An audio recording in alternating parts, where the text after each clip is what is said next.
when he won back here in June, I think it was, he thought he was going to have a real good summer of things, but since that it hasn't had any, just hasn't really worked out at all. So Paddy Hanlon's obviously down with Nicky Henderson at the moment, so it's going to be a great learning curve for him for the year. And like you say, if Shark keeps bringing horses over to the UK, I think he's got a runner at Huntingdon tomorrow. You know, Paddy's going to be getting great experience, and especially coming over here, working for Nicky Henderson, schooling for Nicky Henderson, but also having the opportunities to ride for his father on the track. Right, looks as though they're coming in for the first here at Stratford this afternoon. Flags are up, so let's head up to the commentary box and say good afternoon to David Fitzgerald. Good afternoon, Stuart. Darryl, everybody. So coming in.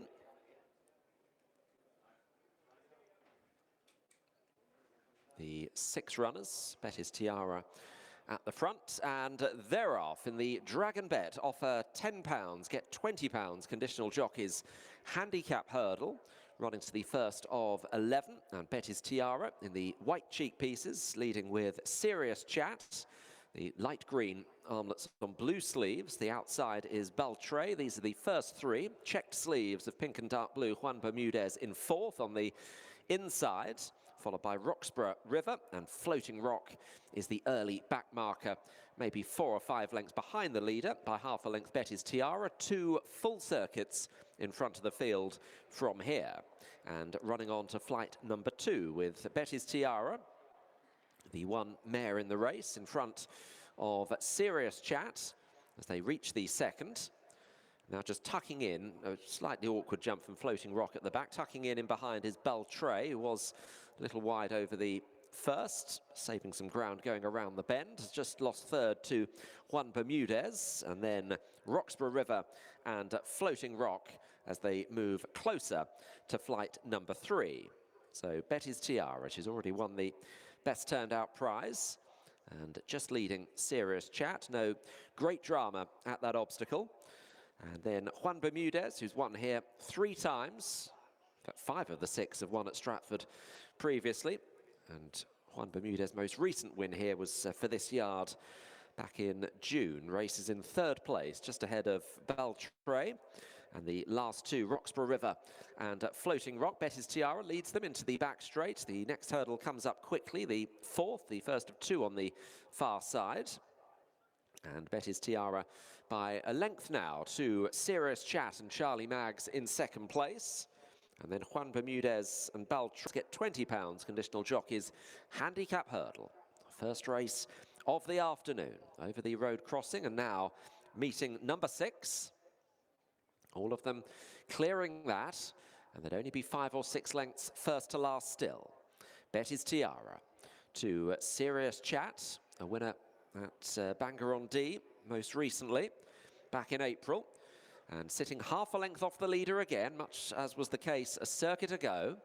Betty's Tiara to Serious Chat. Juan Bermudez is tracking Betty's Tiara. Baltray is in behind Serious Chat. Floating Rock is getting plenty of daylight coming to this hurdle. Roxburgh River is still weighted with and jumped that perfectly well at the back. So just applying a little bit of pressure now, Serious Chat's rider to Betty's Tiara, as they go onto the side of the course once again and head towards number 8. 4 more hurdles to jump. Betty's Tiara to Serious Chat in 2nd. All still well in touch. Juan Bermudez, Baltray, Roxburgh River and the wide Floating Rock. So 3 left to take now as they run towards the turn to enter the back straight. A glance behind there from the rider on Betty's Tiara. Serious Chat is nearly up sides as they run towards their next. Juan Bermudez and Baltray next. Floating Rock out wide of Roxburgh River, the winner here back in July. Over the 3rd last, Betty's Tiara was good at that. Roxburgh River a little slower than the others in last position as they run to the 2nd last.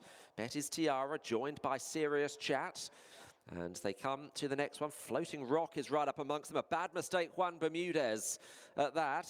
And now with one to jump, Betty's Tiara gives way to Serious Chat and Floating Rock, running a very big race. Beltray is still held together in fourth. Juan Bermudez is well on the back foot after that blunder. Roxburgh River just overtaking. So running to the home turn, Serious Chat racing strongly, driven along Floating Rock the outside. Betty's Tiara getting reminders. Beltray yet to be asked a question. Roxburgh River trying to come wide, and then Juan Bermudez, but it's Serious Chat and Charlie Maggs here. Looks to have brushed aside the challenge of Floating Rock for the moment. Betty's Tiara is trying to rally. Beltray still there on the outside, now getting a squeeze. Serious Chat with Beltray coming after the leader. Here's the final flight. Serious Chat over a length and a half clear to Beltray in second. In third place is Betty's Tiara. Serious Chat with a 4-length advantage and about 100 yards left to go now. Beltray not closing, and Serious Chat's going to record a 4th career win in the hands of Charlie Maggs for Donald McCain. Beltray second, Betty's Tiara third, Roxburgh River was 4th.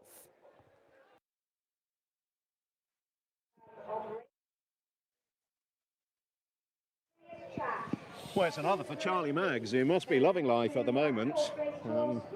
Every day's a double for him at the moment, whether it's flat or jumping, and he's scored here with Serious Chat at 11-4 for boss Donald McCain. Right, let's pick the bones out of this, Darryl, because Betty's Tiara made much of the running, but she set fairly modest fractions, I thought. Yeah, I didn't think it was under the conditions. I didn't think it was an overly strong gallop at all. I thought they just seemed to be lobbing away, and maybe Betty's Tiara, maybe that didn't quite. She's a mare that really likes a good end-to-end gallop. The thing about Donald McCain's horses is they've always got a turn of foot, Stuart. Even they're trained that way. It's a bit like Nicky Henderson. They've got a nice turn of foot whenever they start quickening. They seem to quicken away, and you can see here Charlie. He always had him in the right position, just sitting just off the pace and just ready to pounce whenever they need to pounce. So it was a tidy ride, and like you say, Charlie Maggs, since he's come back from injury, because you've got to remember he was out for, I think he was out for nearly 11 weeks with a broken hand. He had an operation on his hand, so you think about it, he's missed a lot of the summer part of it as well, and he's here, that's his 7th winner I think now it is over jumps, 2 in the flat. He's come back and he's hit the ground running. He had another setback as well, didn't he? He had his teeth knocked out. That's right, he did, yeah. When he was due to ride one at Newmarket in the evening, which won, and he had to miss his ride. That's right, he did, yeah. So he's a fine improving rider, Stuart. He's just going from strength to strength, and you can see him there on the big screen there. He's getting stronger and stronger with every ride. He's getting the opportunities from Donald McCain as well, and I promise you, with his claim, he's going to be a force to be reckoned with for the winter months. The number of winners he's riding, he won't have too much trouble being able to afford a couple of new teeth, that is for sure. So well done to Charlie and Donald McCain. Donald not here this afternoon. It's Adrian Lane, isn't it? I see there, who's Adrian Lane doing the grafting. Right-hand man to Donald McCain. Adrian's been with Donald for a long time. He's a serious member of the team. He rode obviously a lot for Donald McCain as well when he had his licence, but very good rider, and he's a real grafter. He's behind the scenes man, and it's great for Adrian. He's up and down the country. Obviously, you know, Donald McCain has runners left, right and centre throughout